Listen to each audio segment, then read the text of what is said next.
Lektion 1. Vänskapsobligationer. Hej Anna, du vet, jag har funderat på hur vissa människor blir väldigt nära dig.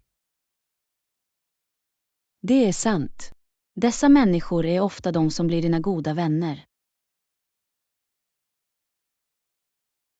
Exakt. Det är intressant hur vänskap utvecklas över tid, eller hur?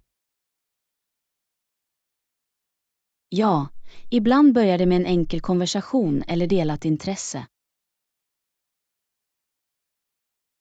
Rätt! Vad tror du är nyckeln till att bygga starka vänskap? Jag tror att förtroende och kommunikation är viktigt. Att vara öppen med varandra hjälper mycket. Jag håller med. Att dela erfarenheter kan också stärka dessa band, som att åka på resor tillsammans. Absolut. Äventyr skapar varaktiga minnen som du kan vårda för alltid. På tal om äventyr, minns du den roadtrip vi tog förra sommaren? Självklart. Det var så kul. Vi skrattade och sjöng med på våra favoritlåtar. Dessa stunder gjorde vår vänskap ännu starkare. Det kändes som om vi var ett team. Ja, och vi lärde oss att stödja varandra under utmanande tider också. Det är sant. Det är viktigt att vara där för dina vänner, särskilt när de behöver uppmuntran. Exakt. Jag tror att det är det som gör en vänskap verkligen speciell. Att vara där genom tjockt och tungt. Och att fira varandras framgångar, oavsett hur stora eller små, är också viktigt. Ja, att heja på varandra bygger en positiv atmosfär i vänskapen. Har du några andra egenskaper som du tycker är viktiga hos en god vän? Jag tycker att ett gott sinne för humor är bra. Det gör allt roligare. Det är en fantastisk poäng. Skratt kan lätta på alla situationer och föra vänner närmare. Jag älskar hur vänskap kan utvecklas över tid. Vissa vänskap växer djupare när vi förändras. Exakt! Det är underbart att se hur människor ansluter sig i olika stadier av livet. Ja, vänskapsresan är alltid spännande och full av överraskningar. Det är det verkligen. Jag är tacksam för de vänskap vi byggt upp längs vägen. Lektion 2. Resedemmas. Hej Anna! Jag har funderat på att åka på en resa, men jag slits mellan två alternativ. Skottland eller Italien.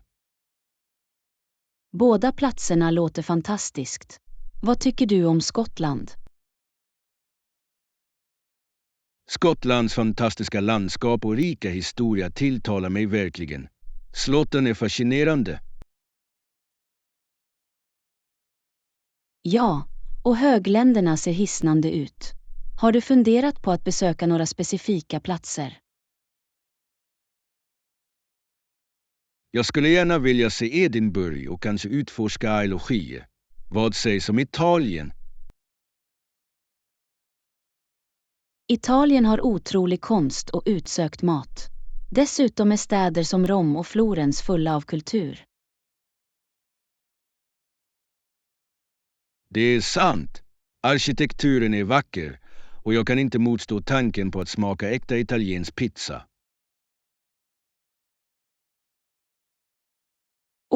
Definitivt. Och låt oss inte glömma gelato. Vilken är din favoritsmak? Jag tror att jag skulle gå för pistas. Vad sägs om dig? Jag älskar stracciatella. Det är så krämigt med de små chokladbitarna. Låter härligt. Så, vad tror du skulle hjälpa mig att bestämma mellan de två? Tänk kanske på vilken typ av upplevelse du vill ha. Äventyr i naturen eller kulturell fördjupning. Det är en bra poäng. Jag älskar utomhusaktiviteter, men jag tycker också om att utforska konst och historia. Varför inte kombinera båda? Du kan börja på ett ställe och sedan resa till det andra. Det är en bra idé. En resa med flera destinationer kan ge mig det bästa av två världar. Exakt. Du kan vandra i Skottland och sedan njuta av italiensk mat i städerna. Jag älskar det. Låter som det perfekta äventyret. Vad skulle du välja om du var tvungen att välja?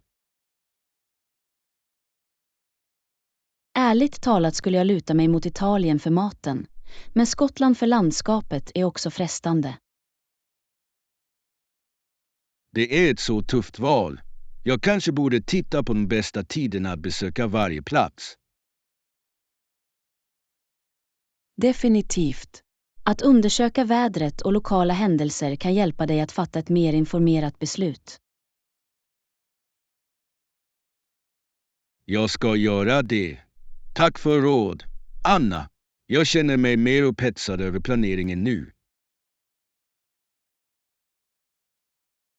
Lektion 3. Forskningsrevolutionen. Hej Anna, jag har läst om hur forskning har blivit central i denna revolution. Det är intressant.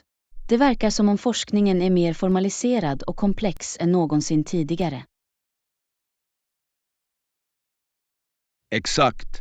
Det finns så många metoder och ramar forskare använder idag. Jag vet. Det kan vara överväldigande att hålla jämna steg med alla nya tekniker och verktyg. Rätt. Men jag tycker att det är spännande också. Framstegen kan leda till banbrytande upptäckter. Absolut. Har du sett hur dataanalys har utvecklats de senaste åren? Ja, med big data kan forskare snabbt analysera stora mängder information. Det är en game-genre. Det möjliggör mer exakta resultat och djupare insikter. Och hur är det med samarbete? Forskare arbetar tillsammans över olika områden mer än någonsin. Ja, tvärvetenskaplig forskning kan leda till innovativa lösningar på komplexa problem. Det är fascinerande hur olika perspektiv kan förbättra forskningsprocessen. Definitivt. Det är som att kombinera pusselbitar för att se den större bilden. På tal om bitar, vad tycker du om uppkomsten av medborgarvetenskap? Jag älskar det. Det engagerar allmänheten i forskning och utökar poolen av insamlade data. Rätt! Det ger individer möjlighet att bidra till meningsfulla projekt. Och det ökar medvetenheten om viktiga frågor, som klimatförändringar eller biologisk mångfald. Exakt! Det gör vetenskapen mer tillgänglig och inkluderande. Tror du att det finns utmaningar med den här trenden? Ja, kvalitetskontroll kan vara ett problem. Att se till att uppgifterna är korrekta är avgörande. Bra poäng. Men med rätt riktlinjer kan det vara mycket effektivt. Jag håller med. Det handlar om att hitta en balans mellan deltagande och noggrannhet i forskning. Det är en spännande tid för forskning. Jag kan inte vänta med att se vad framtiden innebär. Jag också. Möjligheterna är oändliga och det är fantastiskt att vara en del av denna revolution. Lektion 4. Rensning av drömmar. Hej Anna, jag har funderat på att rensa våra hem nyligen. Det låter jättebra. Jag har alltid velat skapa ett mer organiserat utrymme. Exakt. Det kan vara uppfriskande att rensa ut saker vi inte behöver längre. Säkert. Vad är din strategi för att starta ett dekluteringprojekt? Jag gillar att ta itu med ett rum i taget. Det känns mindre överväldigande på det sättet. Det är ett smart tillvägagångssätt. Jag har hört att regeln en in, en ut också är till hjälp. Ja, om du tar med dig något nytt i ditt hem släpper du något gammalt. Det är ett bra sätt att förhindra att röran byggs upp igen. Har du ett favoritområde att rensa? Jag tror att min garderob behöver mest uppmärksamhet. Jag har kläder som jag inte har använt på evigheter. Samma här. Jag håller alltid på kläder av sentimentala skäl, även om jag inte bär dem. Jag förstår. Ibland är det svårt att släppa taget. Kanske att ta bilder av dem kan hjälpa.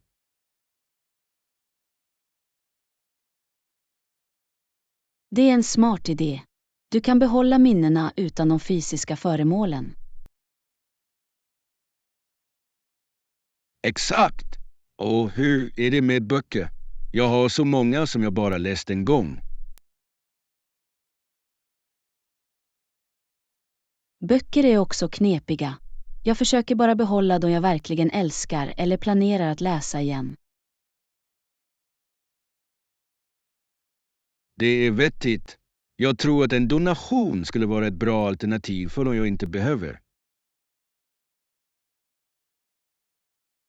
Ja, att donera kan hjälpa andra samtidigt som du skapar utrymme i ditt hem. Det är en win-win situation. Vad är ditt favorittips för att hålla saker organiserade? Jag älskar att använda förvaringsfack. De gör att allt ser snyggt ut och lätt att hitta. Det är ett bra tips. Jag borde investera i några soptunnor för att hjälpa till med organisationen. Absolut. Och märkning av dem kan göra det ännu enklare att hitta saker. Jag kommer definitivt att prova det. Dekluttering kan trots allt bara förvandlas till ett roligt projekt.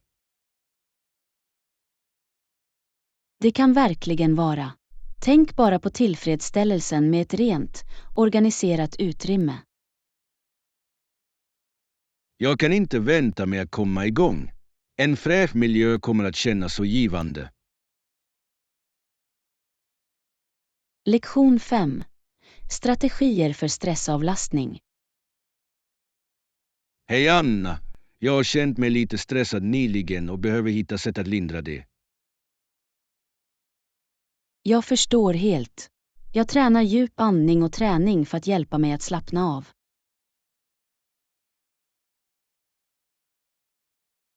Djup andning låter effektivt. Hur införlivar du det i din dag? Jag brukar ta några minuter på morgonen för att fokusera på andetaget innan jag börjar dagen.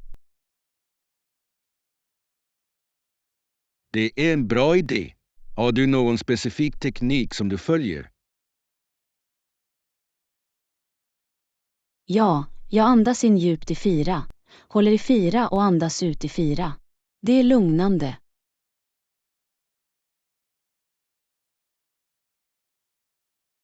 Jag måste prova det. Vilken typ av träning tycker du är mest användbar för stressavlastning? Jag älskar att springa. Det rensar mitt sinne och ökar mitt humör. Löpning är fantastiskt.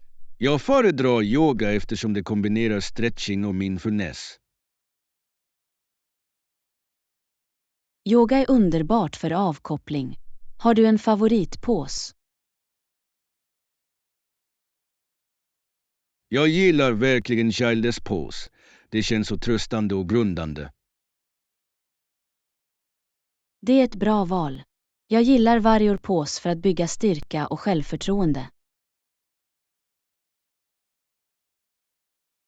Styrka och självförtroende är viktigt. Har du andra sätt att varva ner? Jag tycker också om att lyssna på musik eller läsa en bra bok. De transporterar mig till en annan värld. Musik är en fantastisk flykt. Vilken typ lyssnar du på när du behöver koppla av? Jag föredrar mjuk instrumentalmusik eller lugnande naturljud. De hjälper mig att fokusera. Jag älskar naturens ljud också. De skapar en lugn atmosfär. Vad sägs om meditation? Ja, jag försöker meditera några minuter dagligen. Det hjälper verkligen att centrera mina tankar. Det låter fördelaktigt. Jag har hört guidade meditationer kan vara bra för nybörjare. Absolut. Det finns många appar tillgängliga med guidade sessioner för olika behov. Jag kommer definitivt att titta på det. Det är trevligt att veta att det finns olika alternativ för stressavlastning. Säkert.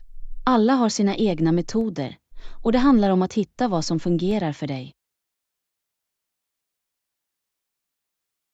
Exakt! Jag är glad att utforska dessa idéer och skapa min egen stressavlastningsrutin. Lektion 6. Hydration essentials. Hej Anna! Jag har funderat på att hålla mig hydratiserad nyligen. Det låter jättebra. Har du någon favoritflaska du använder? Ja, jag har en hållbar och isolerad vattenflaska. Det håller mina drycker kalla hela dagen. Det är fantastiskt. Jag älskar också isolerade flaskor. De gör en sådan skillnad. Absolut. Vilken typ använder du? Jag har en rostfritt stål som är riktigt lätt och lätt att bära. Det är bekvämt. Föredrar du att dricka vanligt vatten? Eller lägger du till något till det? Jag gillar att lägga till citronskivor eller myntablad för en uppfriskande twist. Vad sägs om dig? Jag tycker om att infusera mitt vatten med frukt som bär eller gurka. Det är så gott.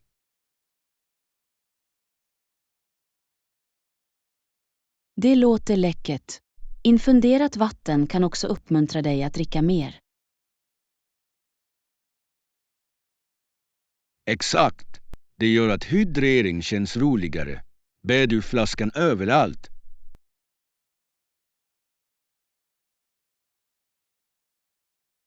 Ja, jag tar det alltid med mig. Oavsett om jag är på jobbet eller tränar. Samma här.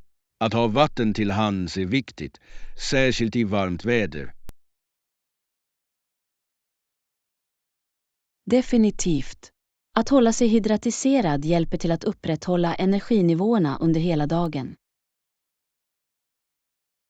Jag läste att dricka tillräckligt med vatten kan också förbättra koncentrationen. Ja, Hydrering är avgörande för hjärnans funktion. Det är fantastiskt hur det påverkar oss. Vad är ditt mål för dagligt vattenintag? Jag siktar på ungefär 2 liter om dagen. Det låter som mycket, men det är hanterbart. Det är ett bra mål. Jag försöker dricka minst 8 glas dagligen. Det är ett bra mål. Har du någonsin provat att använda en vattenspårningsapp? Det har jag inte, men jag har hört att de kan vara till stor hjälp för att hålla reda på. De kan påminna dig om att dricka vatten regelbundet, vilket är superanvändbart. Jag borde titta på det. Det kan hjälpa mig att hålla mig mer konsekvent med min hydrering. Lektion 7. Effekterna av förändring. Hej Anna! Har du hört talas om de senaste ändringarna Nicke har gjort? Ja, det är spännande, men den övergripande effekten av dessa förändringar är ännu inte känd. Exakt! Det är fascinerande att se hur ett så stort varumärke anpassar sig. Vad tycker du? Jag tror att det kan ha både positiva och negativa effekter på deras image och försäljning. Säkert. Flera grupper runt om i världen kontrollerar regelbundet Nickes prestanda. Det är sant. De vill förmodligen se hur dessa förändringar påverkar konsumentbeteendet. Tror du att förändringarna främst drivs av marknadstrender? Definitivt. Företag måste vara relevanta och lyhörda för kundernas behov. Det är intressant hur snabbt trender kan förändras. Har du märkt några specifika förändringar? Ja, jag har sett ett fokus på hållbarhet och miljövänliga material i deras produkter. Det är ett smart drag. Många konsumenter blir mer miljömedvetna. Absolut. Varumärken som prioriterar hållbarhet lockar ofta lojala kunder. Tror du att Nickes ansträngningar kommer att inspirera andra företag att följa efter? Jag tror det. När ett ledande varumärke gör förändringar märker andra ofta och anpassar sig. Det är en dominoeffekt. Hur tycker du om balansen mellan vinst och etik?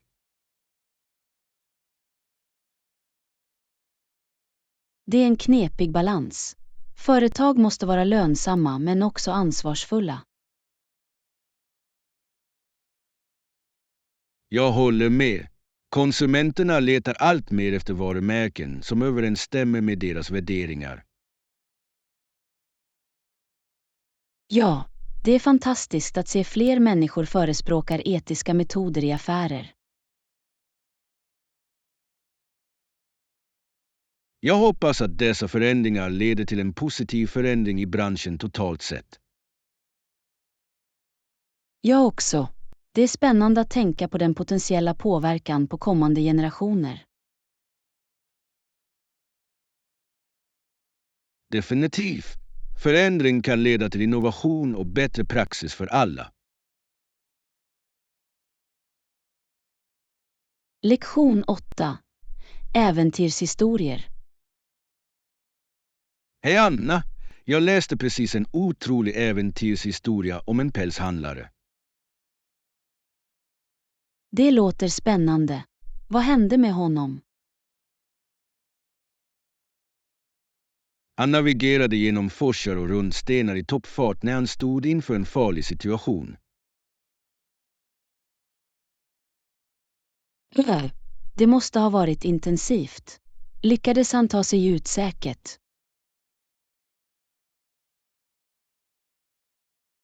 Ja, men han hittades några dagar senare i mycket grov form. Det är fantastiskt hur motståndskraftig han var.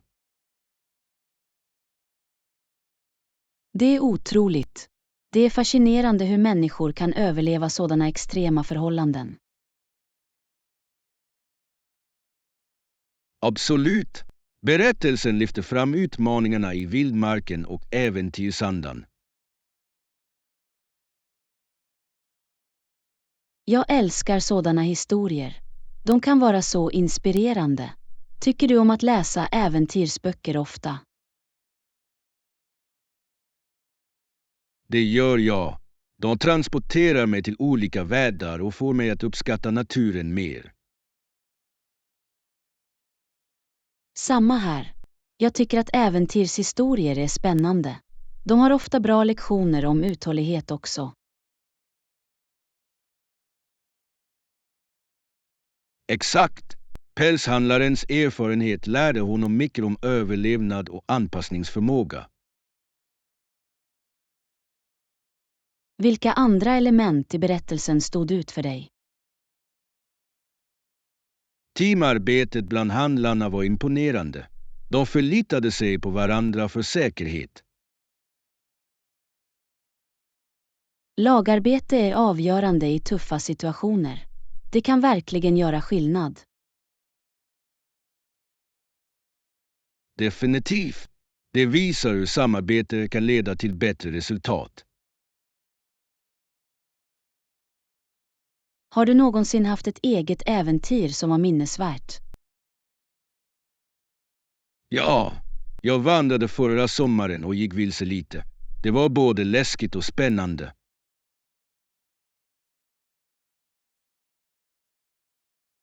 Låter som ett riktigt äventyr. Hur hittade du vägen tillbaka? Jag använde min telefons GPS och gick tillbaka till mina steg. Det lärde mig att vara mer förberedd nästa gång. Bra tänkande. Det är alltid bra att ha en plan, särskilt utomhus. Säkert. Jag bär nu en karta och extra förnödenheter när jag går på vandring. Lektion 9. Kaffeplaner. Hej Anna, jag har sett fram emot vårt kaffedatum. Perfekt. Hoppas det inte blir för trångt när vi kommer dit. Jag också. Jag älskar en avslappnad atmosfär där vi kan chatta bekvämt. Exakt. Har du ett favoritcafé i åtanke? Jag tänkte på det nya stället i centrum. Jag har hört bra saker om det. Jag har hört talas om den där. Vad gillar du mest med det? Stämningen verkar inbjudande och de har ett brett utbud av drycker att välja mellan. Det låter underbart. Jag tycker om att prova nya kaffesmaker. Vad är din go-to-order? Jag brukar hålla mig till en klassisk latte, men jag är öppen för att prova något nytt. Du borde. De kan ha unika säsongsbetonade smaker. Har du någonsin provat en smaksatt latte? Ja, jag hade en gång en pumpa kryddlatte och det var utsökt. De är så populära. Jag älskar att få den på hösten. Vad sägs om bakverk? Jag kan inte motstå en bra croissant. Har du ett favoritbakverk? Jag älskar mandelcroissanter. De är så flagniga och välsmakande. Det låter fantastiskt. Vi borde definitivt få några att dela. Bra idé. Det kommer att göra vår kaffeupplevelse ännu bättre. Funderar du på att ta med dig en bok eller något att läsa medan vi är där? Jag kanske tar med mig en roman jag har läst. Det är trevligt att njuta av en bra historia med kaffe. Det låter perfekt. Jag älskar hur kaffe kan vara mysiga platser för läsning. Ja, dessutom är det ett bra sätt att varva ner och njuta av lite lugn tid.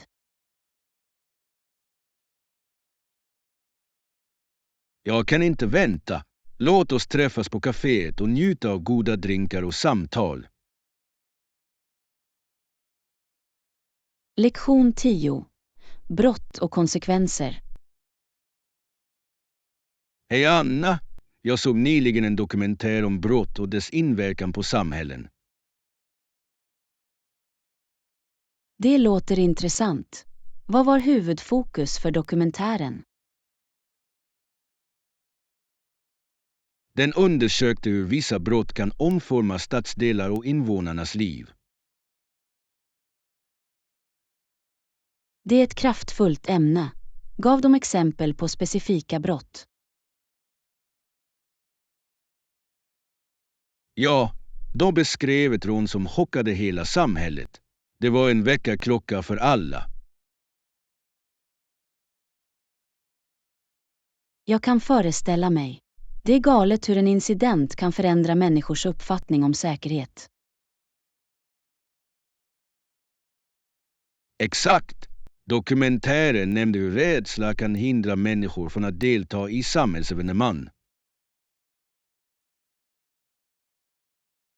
Det är vettigt. När människor känner sig osäkra drar de sig tillbaka från sin omgivning. Rätt! Berättaren sa att det skapar en cykel av isolering, vilket kan leda till mer brott. Det är en oroande cykel. Fanns det några lösningar som föreslogs i dokumentären? Ja, de föreslog samhällsprogram som uppmuntrar grannar att ansluta och stödja varandra. Det låter som ett bra tillvägagångssätt. Att bygga relationer kan bidra till att minska brottsligheten. Absolut! Det verkar som att när människor känner varandra, de ser upp för varandra. Jag håller med. Förtroende inom ett samhälle kan skapa en säkrare miljö för alla. Dokumentären lyfte också fram vikten av att involvera lokal brottsbekämpning i samhällsevenemang. Det är en bra idé. När människor ser polisen som en del av samhället, det kan bygga förtroende. Definitivt. Det hjälper till att humanisera polisen och uppmuntrar öppen kommunikation. Nämnde de några framgångsrika exempel på denna strategi? De pratade om ett grannskapsprogram som avsevärt minskade brottsligheten i ett område. Det är inspirerande. Det visar att proaktiva åtgärder kan leda till positiv förändring. Ja, det var en påminnelse om att alla kan spela en roll för att skapa en säkrare gemenskap. Lektion 11. Klä dig för framgång. Hej Anna, jag har funderat på min kommande intervju. Det är spännande. Har du valt vad du ska ha på dig än? Jag har en fin kostym, men jag undrar om jag ska inkludera kostnaden för kemtvätt av mina affärskläder. Bra fråga. Det är viktigt att se skarp och professionell ut. Vad tycker du? Jag håller med. En ren kostym kan göra ett bra första intryck. Men är det nödvändigt att nämna kostnaden? Det beror på sammanhanget. Om det är en arbetsrelaterad kostnad kan det vara värt att inkludera. Det är vettigt. Jag vill visa att jag tar mitt utseende på allvar. Absolut. Det återspeglar din professionalism och uppmärksamhet på detaljer. Har du någonsin varit tvungen att förbereda dig för en stor intervju? Ja, jag minns att jag hade på mig en skräddarsydd klänning som fick mig att känna mig säker. Det hjälpte verkligen. Förtroende är nyckeln. Jag hoppas att min kostym kommer att göra detsamma för mig. Det borde. Se bara till att du känner dig bekväm i den också. Komfort är viktigt. Jag vill inte bli distraherad av en dåligt passande kostym. Exakt. Det är svårt att fokusera om du är orolig för din outfit. Jag tänker också tänka på mina skor. De kan verkligen komplettera utseendet, tror du inte? Definitivt. Polerade skor visar också uppmärksamhet på detaljer. Vilken stil har du i åtanke? Jag har några klassiska läderskor som ska passa perfekt med kostymen. Bra val. Klassiska stilar är alltid en säker satsning för intervjuer. Jag hoppas att allt går bra. Några sista minuten tips till mig. Var bara dig själv och kom ihåg att le. Det hjälper till att lindra nerverna. Tack, Anna. Jag kommer att ha det i åtanke när jag förbereder mig. Lektion 12. Planera framåt. Hej Anna, jag har precis fått projektdetaljerna och allt låter bra. Det är fantastiskt att höra. Vad är nästa steg? Låt oss sätta upp ett möte nästa vecka för att slutföra allt. Hur låter det? Låter perfekt. Vilken dag fungerar bäst för dig? Jag är tillgänglig på tisdag och torsdag. Vilken föredrar du? Jag tror att tisdag skulle vara bättre. Det ger oss tid att förbereda oss. Bra idé. Vilken tid ska vi sikta på? Vad sägs om klockan 10? På så sätt kan vi få en ny start på dagen. Klockan 10 funkar för mig. Ska vi träffas på det vanliga kaféet? Ja, jag älskar den platsen. Det är mysigt och bra för brainstormning. Exakt. Tycker du att vi borde utarbeta en agenda för mötet? Definitivt. Att ha en agenda kommer att hålla oss fokuserade och se till att vi täcker allt. Jag kan utarbeta det och dela det med dig före mötet. Låter som en plan. Vilka ämnen ska vi inkludera? Vi bör diskutera projektmål, tidslinjer och eventuella utmaningar. Bra poäng. Vi kan också prata om lagroller och ansvar.